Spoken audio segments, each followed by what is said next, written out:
Alors, si la Miss se présentait à nos auditeurs. Alors, je m'appelle Esther Duca, Ouais, j'ai 18 ans et je suis Miss Côte d'Ivoire France 2013. Miss Côte d'Ivoire France, est-ce que ça ne mérite pas des applaudissements dans le studio? Voilà, Miss Côte d'Ivoire France est avec nous avec beaucoup de plaisir. C'est la beauté ivoirienne. Il y a également Dany qui est le chargé de la communication. On va commencer par Dany. Dany, bonjour. Bonjour. Alors justement, Dany, depuis combien de temps existe votre comité? Qu'est-ce qui vous aura motivé notamment à mettre en place ce concours? Le comité élitiste depuis à peu près un peu plus de 6 mois. Ah, seulement? Oui. Aussitôt on a monté, aussitôt on a voulu faire l'élection. Qu'est-ce qui nous a motivés? C'est l'engouement autour de tous ces événements, l'amour pour la Côte d'Ivoire et l'Afrique, et vouloir mettre les beautés ivoiriennes au vu du monde, quoi, et surtout déjà de la France.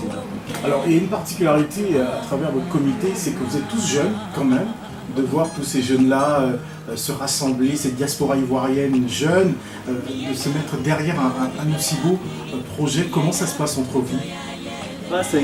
C'était facile parce que pour la plupart on se connaît tous dans le comité. C'était facile, on se connaît depuis très longtemps. C'est un groupe d'amis alors? Voilà, c'est en quelque sorte une famille. Mais c'est juste à rappeler qu'à la base on n'est pas tous ivoiriens dans le comité. Ah d'accord. Parce qu'à la base c'est une association déjà. Et ensuite le comité il est né. Et voilà. C'est quoi comme association? One Cause, ça s'appelle. Association One Cause. Et elle consistait en quoi cette association? En gros, c'est pour venir en aide à l'Afrique, dans tous les sens du terme. Mais on visait plus pour aider l'Afrique, tout ce qui est alimentaire, tout ce qui touchait à la guerre aussi, ceux qui souffraient, d'où le projet de notre Miss. Voilà.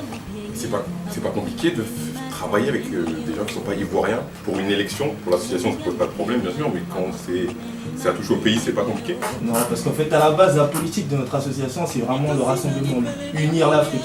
Voilà pourquoi on a voulu prendre différentes origines pour faire un projet qui concerne un pays spécifique. Moi, je suis congolais, je ne suis pas ivoirien. Mais je suis un membre de l'association et j'ai voulu aider un autre pays. Mais c'est la base de la communauté africaine, avant tout. Alors parfois par expérience, hein, c'est parfois mal perçu.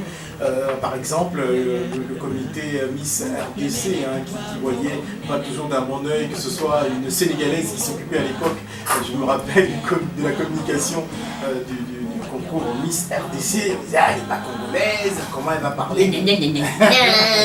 Mais bon, c'est très bien parce qu'il faut casser toutes ces barrières-là. Il faut se dire que voilà, même si on n'est pas originaire de ce pays, il est important de pouvoir travailler ensemble et c'est ensemble qu'on devient fort, hein, comme le dit souvent Claudicia. Alors aujourd'hui, c'est un jeune comité qui existe depuis 6 mois seulement, et concrètement, depuis que la Miss est là, comment elle se sent? Qu'est-ce que ça fait d'être Miss Côte d'Ivoire France? Ça change, Ouais. parce que voilà, il y a quelques mois de cela, j'étais juste une candidate, voilà. Une fille normale qui se baladait comme ça dans la rue, Voilà. Sans couronne. à Châtelet ou je sais pas moi, à Bastille. Et surtout qu'on ne le reconnaissait pas dans la rue. Hein. Oui, voilà. Qu'il arrête et tout. Les gens l'arrêtent dans la rue? Ouais. Il y a un service de sécurité là? Non. Non, on n'en est pas là encore. Non, voilà, mais c'est vrai que maintenant, on va dire, quand je vois certaines personnes en rue, c'est vrai que ça change. Mais à part ça, non, il n'y a pas de grands changements. Il n'y a pas de grand changement, mais comment cela a été perçu par la famille et les amis, l'entourage? Oui, ben, forcément, ils sont un peu fiers, parce que j'ai quand même été... Ils n'ont pas été sceptiques dès le départ, de se dire, oh là là, ma fille va aller s'exposer. Parfois, en maillot de bain, c'est la partie qu'on redoute. Ça, c'est plus au début. Ouais. J'ai commencé à les préparer dès le début pour pas qu'il y ait justement toutes ces appréhensions. Ouais. Après l'élection, quand j'ai été aussi dans un concours, donc on était plusieurs à vouloir justement cette couronne. Donc le fait que j'ai gagné, mes amis, ma famille, ils ont forcément été fiers de moi.